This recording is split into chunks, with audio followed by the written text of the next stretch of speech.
padroeira de um povo a lutar, a gente mineira te quer exaltar, não só lá na serra. Amado irmão, amada irmã, saúde e paz. A alegria deste nosso encontro fecunde em nós a esperança. Esta esperança firmada em Deus, pela certeza de que Ele conduz a nossa vida. Mesmo quando passamos por grandes dificuldades, tormentos, tempestades e enfrentamos obstáculos. É nesta esperança que precisamos apostar para que não desistamos jamais do bem, da verdade, do amor, do perdão. Eu quero de modo muito especial lembrar que hoje é a primeira sexta-feira deste mês de março. Em cada primeira sexta-feira, uma devoção bonita para lembrarmos os sentimentos de Cristo Jesus. O apóstolo Paulo recomenda-nos quando escreve aos Filipenses: tende em vós os mesmos sentimentos de Cristo.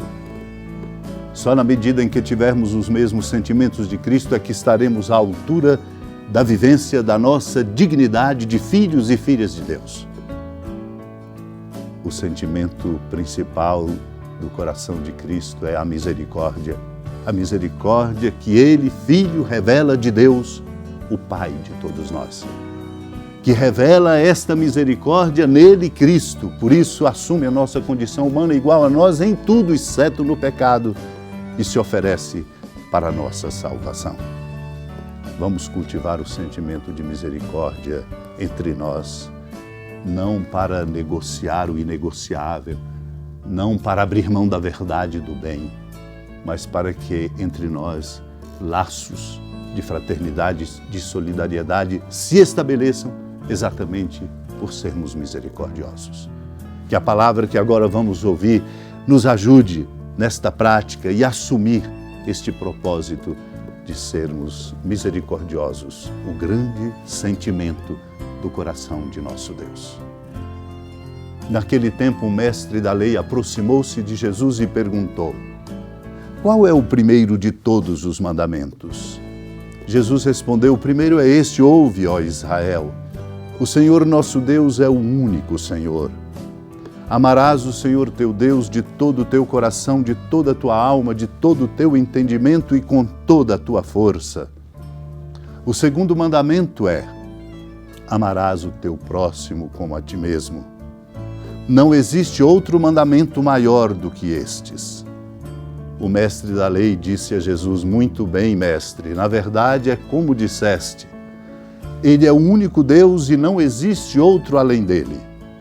Amá-lo de todo o coração, de toda a mente e com toda a força, e amar o próximo como a si mesmo é melhor do que todos os holocaustos e sacrifícios. Jesus viu que ele tinha respondido com inteligência e disse: tu não estás longe do reino de Deus. E ninguém mais tinha coragem de fazer perguntas a Jesus. Amado irmão, amada irmã, tu não estás longe do reino de Deus. Esta observação que Jesus faz ao seu interlocutor, que a ele faz uma observação com inteligência, esta preocupação tem que ser a nossa, a minha, a sua, de todos nós. Não está longe do reino de Deus. Conta o reino de Deus. A igreja que somos conta na medida em que ela facilita, vive e realiza a sua missão para que nós possamos estar próximos do reino de Deus. Tudo conta por causa do reino de Deus. Porque conta o reino de Deus, porque o reino de Deus que é definitivo, que sempre permanece, que é Deus no seu amor.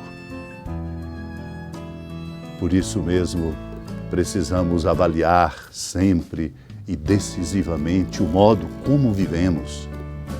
Daí a razão porque o tempo da Quaresma, como tempo de conversão, focaliza a nossa conduta pessoal, e a nossa conduta pessoal articulada na conduta social e política da sociedade em que nós estamos e vivemos. Por isso mesmo, a nossa fé não pode ser pensada como uma prática meramente individual, como algo simplesmente para satisfazer aquilo que é uma demanda, ainda que necessária e importante, simplesmente minha, particular. A nossa experiência de fé é um caminho para que possamos, de fato, ser cidadãos deste reino de Deus. E a nossa cidadania como cidadãos no reino de Deus se define e se confirma pela experiência da obediência a estes dois mandamentos, que não podem ser desvinculados: o amor a Deus e o amor ao próximo. Por isso, a nossa conversão é uma questão determinante e decisiva para que nós possamos viver a autenticidade e a verdade do amor a Deus. Por isso, se nós não amamos ao outro, o outro que é diferente, o outro, inclusive, Jesus nos ensina que é nosso adversário, nós estaremos longe do reino de Deus, longe de Deus. E Deus não abre as suas portas para nós. As portas do coração de Deus misericordioso se abrem para nós na medida em que nós, ao amarmos a Deus, amamos ao próximo, aos irmãos e irmãs. São Gregório Magno, comentando o livro de Jó, nos traz uma palavra que nos ajuda a compreender, portanto, que o caminho nosso é o caminho do amor.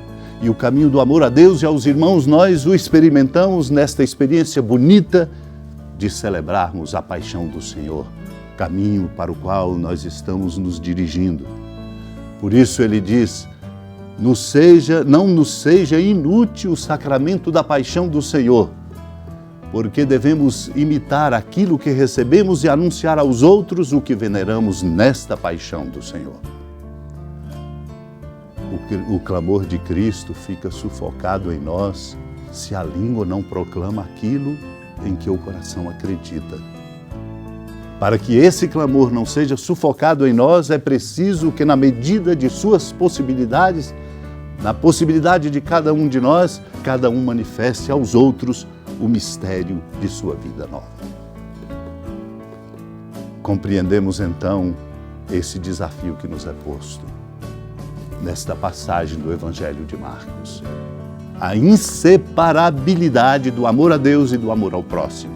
E a paixão de Cristo faz, portanto, esta união, este vínculo, e elimina, naturalmente, os abismos e as distâncias existentes, pois somos pequenos, somos frágeis, estreitados nos nossos interesses e numa compreensão nem sempre inteligente da vida, dos seus rumos e do modo de conduzi-la.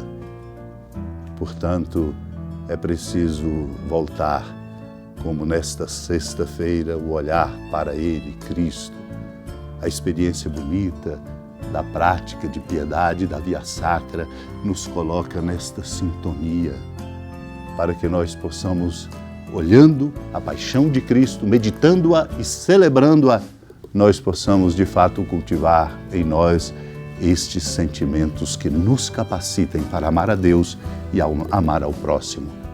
O alicerce que nos faz colocar os pés no caminho do reino de Deus. Senhora da piedade, Mãe Virgem do Cristo Deus. Lembrai-vos, ó piedosíssima Virgem Maria, que nunca se ouviu dizer que alguém daqueles que, tendo recorrido à vossa proteção, implorado a vossa assistência e reclamado o vosso socorro, tenha sido por vós desamparado. Animado com igual confiança, a vós recorro, ó Virgem das Virgens, e gemendo sob o peso dos meus pecados, me prostro a vossos pés. Não desprezeis as minhas súplicas, ó Mãe do Verbo encarnado, mas dignai-vos de as ouvir propícia e de me alcançar o que vos peço. Amém. Feliz padroeira de um povo a lutar, a gente mineira te quer exaltar, não só lá na serra, tu és esplendor de toda esta terra, também és fulgor. Com a alegria da ermida da padroeira do estado de Minas Gerais, a Senhora da Piedade, a Mãe de Misericórdia, que da sua casa de clemência e bondade nos acompanha e nos abençoa do alto da serra, magnífica arquitetura divina, a bênção de Deus, amor misericordioso, Pai, Filho e Espírito Santo, desça sobre sua família, sustente sua vida, fecunde o caminho missionário de nossa igreja, nos encha de sabedoria e permaneça conosco para sempre. Amém. Feliz padroeira